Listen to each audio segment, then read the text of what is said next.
धोखा हर कोई खाता है, इसीलिए लोग कहते हैं कि संभल कर रहना चाहिए। समस्या तभी होती है जब आप अच्छे व्यक्ति पर शक करते हैं और धोखेबाज पर भरोसा।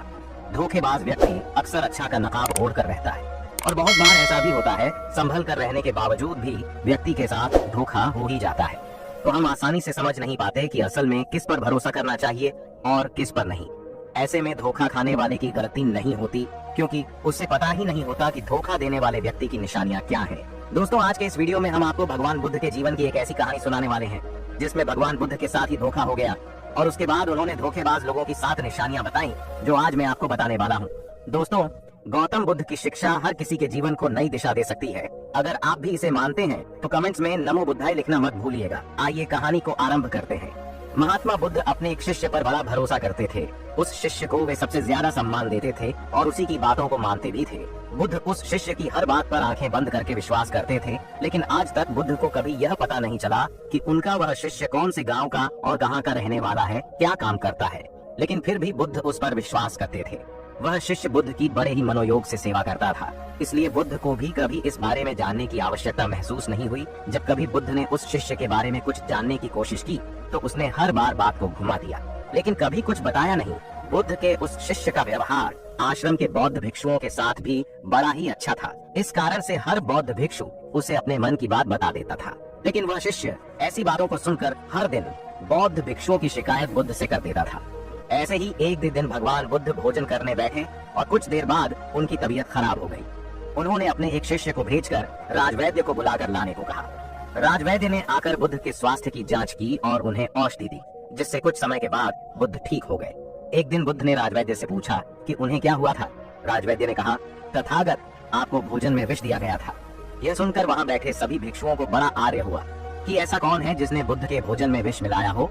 उस व्यक्ति की खोज होने लगी। बुद्ध का भोजन जहाँ से आया था उस गृह स्वामी को बुलाया गया। उसने बताया कि उस दिन उसने भोजन बनाया ही नहीं, बल्कि उस दिन आपके ही एक शिष्य एक व्यक्ति के साथ वहाँ आए थे। शिष्य के साथ आए व्यक्ति ने ही भोजन बनाया था। जिस व्यक्ति ने बुद्ध के लिए भोजन बनाया था उस व्यक्ति को ढूंढा जाने लगा। काफी दौड़ी धूप करने के बाद पता चला कि भोजन बनाने वाला व्यक्ति पास के ही गांव का एक रसोइया है। उस गांव में जाकर जब बौद्ध भिक्षुओं ने उस रसोइये से पूछताछ की तो पता चला कि उस दिन उसने सिर्फ भोजन तैयार किया था। उसके बाद रसोई घर से बुद्ध के लिए भोजन पात्रों में उस शिष्य ने ही डाला था और उस समय रसोई घर में वह शिष्य अकेला ही था। रसोइये ने उस शिष्य का पता बताया तो सभी के होश उड़ गए, क्योंकि वह शिष्य और कोई नहीं बल्कि बुद्ध का सबसे प्रिय शिष्य था। वापस लौटकर भिक्षुओं ने बुद्ध को पूरी कहानी सुनाई। उस समय वह शिष्य भी वहीं बैठा हुआ था। यह सुनकर शर्म के मारे उसका सिर झुक गया। सभी बौद्ध भिक्षुओं के चेहरे पर क्रोध छलक रहा था और सभी चाहते थे कि उस शिष्य के जीवन का अंत ही कर देना चाहिए, लेकिन तथागत बुद्ध ने उस शिष्य को माफ कर दिया और कहा कि वह जहाँ जाना चाहे जा सकता है, लेकिन उसकी बौद्ध संघ में कोई जगह नहीं है। यह सुनकर वह शिष्य उठा और बुद्ध के चरणों में लौटते हुए कहा, मुझे माफ कर दीजिए तथागत, मैं इस संघ का सर्वेसर्वा बनना चाहता था और इसी कारण से मैंने आपके भोजन में विष मिलाया था। बुद्ध ने उसके सिर पर हाथ रखकर मुस्कुराते हुए कहा, तुम मुझे एक बार कहकर तो देखते, मैं खुशी खुशी यह बौद्ध संघ तुम्हारे हवाले कर देता। लेकिन अब तुम यहाँ नहीं रह सकते, क्योंकि आज के बाद तुम चाहे कितने ही अच्छे बन जाओ, लेकिन बौद्ध संघ में तुम्हें हमेशा दोषी नजरों से ही देखा जाएगा। इसलिए अपने जीवन के उद्धार के लिए तुम्हें यहाँ से जाना ही होगा। यह सुनकर वह शिष्य उठा और चला गया। उसके जाने के बाद भिक्षुओं ने बुद्ध से कहा, भंते, आप तो सर्वज्ञानी हो, फिर आपको इस धोखे के बारे में कैसे पता नहीं चला? जब आप जैसे सर्वज्ञानी को भी धोखा मिल सकता है तो सामान्य व्यक्ति के लिए इस संसार में जीना ही मुश्किल हो जाएगा। इसलिए आप हमें कुछ ऐसी निशानियां बताइए जो किसी भी व्यक्ति को धोखा खाने से बचा सकती हो।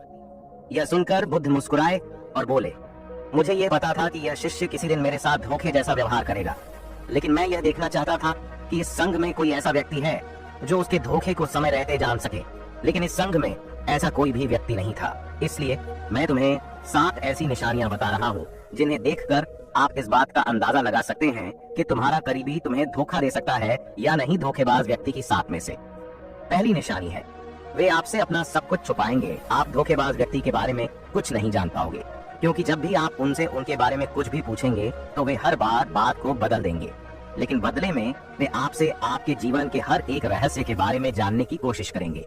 उनका पूरा जीवन आपके लिए पूरी तरह से रहस्यमय होगा। भले ही आप उस व्यक्ति के बड़े ही करीबी होंगे, लेकिन उसके बारे में आपको कुछ भी पता नहीं होगा। यदि ऐसा व्यक्ति आपके भी संपर्क में है तो आपको सावधान होने की जरूरत है, क्योंकि ऐसा व्यक्ति समय आने पर आपको धोखा जरूर देगा। धोखेबाज व्यक्ति की दूसरी निशानी है, उन्हें आपकी कोई परवाह नहीं होगी। ऐसे व्यक्तियों के लिए आपके जीवन और मरण से कोई मतलब नहीं होगा। ऐसे व्यक्ति आपसे किसी भी तरह अपना काम निकलवाने की कोशिश करेंगे। यदि आपको नुकसान पहुंचाकर भी उनका काम होता है तो ऐसे व्यक्ति इस बात की कोई परवाह नहीं करेगा। इसलिए ऐसे व्यक्ति से बचकर रहे ही सबसे अच्छा विकल्प है, क्योंकि एक दिन ऐसा व्यक्ति धोखा जरूर देता है। धोखेबाज व्यक्ति की तीसरी निशानी है, वह हर समय झूठ बोलते रहते हैं। अपने जीवन, अपने काम को पूरी तरह से रहस्यमय रखने के लिए यह व्यक्ति हमेशा झूठ बोलते हैं। इनके पास एक ही बात के कई जवाब होते हैं, इसलिए ऐसे झूठे व्यक्ति धोखा देते ही हैं। धोखेबाज व्यक्ति की चौथी निशानी, उनकी कथनी और करनी में अंतर होता है। ऐसे लोग कहते कुछ है और करते कुछ है। यह लोग आपको खुश करने के लिए आपके पक्ष में कुछ भी कह सकते हैं, लेकिन जब करने की बात आएगी तो यह हमेशा अपने स्वार्थ को आगे रखते हैं, फिर चाहे आपका नुकसान ही क्यों न हो जाए। इसलिए ऐसे धोखेबाज व्यक्तियों से जीवन में दूरी बनाए रखना ही श्रेयस्कर है। धोखेबाज लोगों की पांचवी निशानी है, उनके पास आपके लिए कभी समय नहीं होगा। धोखेबाज लोगों की यह सबसे बड़ी निशानी होती है कि जब भी आप उनसे समय मांगेंगे तो वे आपके लिए हमेशा व्यस्त रहेंगे। उनके पास खुद को व्यस्त दिखाने के लिए हजारों बहाने होंगे। यहाँ तक कि जब तक उन्हें आपसे कोई मतलब नहीं होगा तब तक वे आपसे बात तक नहीं करेंगे, लेकिन जैसे ही उन्हें आपसे कोई काम होगा फिर वे आपके पास हर समय मौजूद होंगे।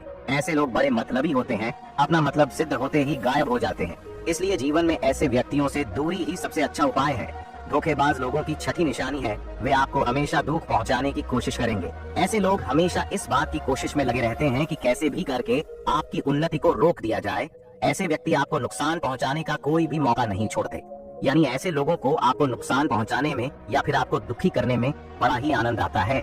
इसलिए भिक्षु ऐसे लोगों से दूरी रखना ही जीवन में धोखे से बचे रहने का सबसे अच्छा उपाय है। धोखेबाज लोगों की सातवीं और अंतिम निशानी है कि उनकी जिंदगी में आपके लिए कोई जगह नहीं होती है। ऐसे लोगों के लिए आप कोई मायने नहीं रखते। ऐसे लोगों के लिए आपकी परेशानियां परेशानी नहीं होती। ऐसे लोगों के लिए आपका दुख कभी दुख नहीं होता। भले ही आप उस व्यक्ति के दुख में दुखी हुए हो, भले ही उसकी परेशानियों में आपने परेशान होकर भी उसकी सहायता की, भले ही आपके लिए वह बहुत कुछ हो, लेकिन उसके लिए आप कुछ नहीं होते। ऐसे व्यक्ति जीवन में आपको धोखा देते ही।